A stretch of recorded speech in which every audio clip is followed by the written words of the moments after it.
ঠিক আছে, আমার স্যার এখানে আছে, আমার কলেজের শিক্ষক এবং এক রকমের বলা যায় আমার একজন গার্ডিয়ান। আমরা ধরেন আমরা কলেজে থাকাকালীন এবং কলেজ পরবর্তীতে আমাদের জীবনে অনেক গুরুত্বপূর্ণ ডিসিশন আমরা স্যারদের সাথে আলোচনা করি, এখনো পর্যন্ত নেই। বিষয়টা এমন না যে আবার রাজনীতিতে আইসা স্যারের সাথে দেখা হয়েছে, ব্যাপারটা এমন না। একদম আমাদের সবসময় সম্পর্কটা নিবিড় ছিল, আমাদের একটা খুবই গভীর একটা সম্পর্ক ছিল। যখনই আমরা ঝামেলায় পড়ছি, মানসিকভাবে কোনো একটা বিপদে আসি, পড়াশোনায় কোনোভাবে একটু ডিগ্রেস হয়েছে, তখনই স্যারদের সাথে আমরা কথা বলতাম। তো ওই ধরনের একজন গার্ডিয়ান আমাদের ফরিদ স্যার, আপনাদের এলাকার সন্তান।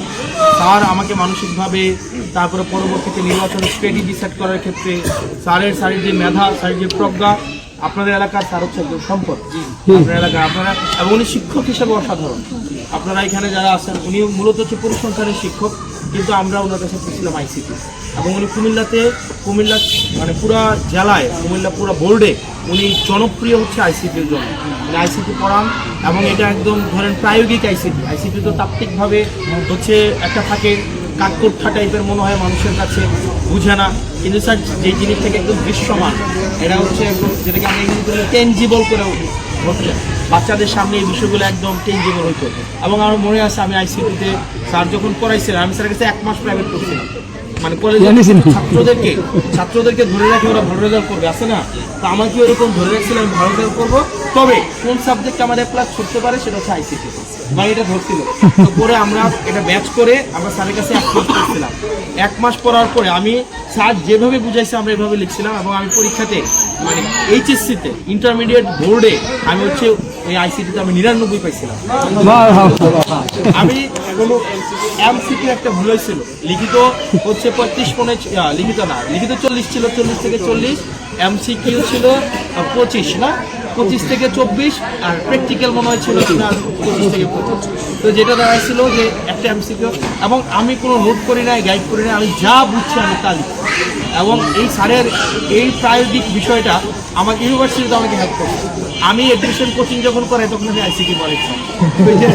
স্যার মানে করোনাতে আমি একটা কোচিং চালাইতাম দেবিদ্বারে, তখন আমি ইংরেজি প্লাস আইসিটি পড়াইতাম। স্যার যেভাবে পড়াইছিলাম ওইভাবে, এবং বিশেষ প্রস্তুতি তো স্যারের পড়া মানে স্যার অসাধারণ। এবং এটা ছাড়াও বিষয়ভিত্তিক জ্ঞান ছাড়াও স্যারের যে সাংগঠনিক দক্ষতা, এটা অসাধারণ।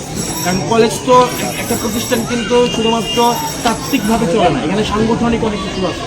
সাংগঠনিক যে দক্ষতা, একটা কলেজ, পাড়ুয়ারা কলেজকে আপনার একটা বোর্ডে, কুমিল্লা বোর্ডে একটা মানে কি বলা যায়, স্বল্প সময়ের মধ্যে কুমিল্লা বোর্ডের মধ্যে র্যাঙ্কিংয়ে নিয়ে আসা, এটার পিছনে কিন্তু মানে একটা টিম প্রতিনিয়ত কাজ করছে। এই টিমের অন্যতম সদস্য হচ্ছে আমাদের পরীক্ষা, এবং পরীক্ষার যে সাংগঠনিক দক্ষতা অসাধারণ। আমরা চাই আমাদের এই সুলতানপুর ইউনিয়ন স্যারের মেধা, প্রজ্ঞা এবং সাংগঠনিক দক্ষতা এবং স্যারের যেই হচ্ছে মানুষের প্রতি যে আন্তরিকতা, সেটার প্রাতিষ্ঠানিক সেবা নেওয়ার সুযোগ খুব শীঘ্রই স্যার আমাদের করে দিচ্ছে।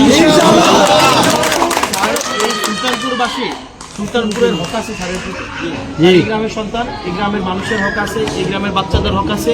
পরবর্তী বাচ্চাদের ভবিষ্যৎ কোন দিকে যাবে সেটা নির্ধারণ করে আল্লাহ এবং আমরা যারা জনপ্রতিনিধি আছি, প্রশাসনিক জায়গায় দায়িত্ব আছে, আমাদের কিন্তু দায় কিন্তু দিতে হবে।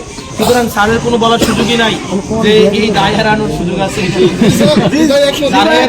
স্যারের মেধা, দক্ষতা, যোগ্যতা, তাদেরকে আল্লাহ যে সুযোগ দিয়েছে, আল্লাহ যে সামর্থ্য দিয়েছে, আমরা মনে করি এটা থেকে এই সুলতানপুরবাসী তথা দেবিদ্বারবাসী ভালো থাকবেন,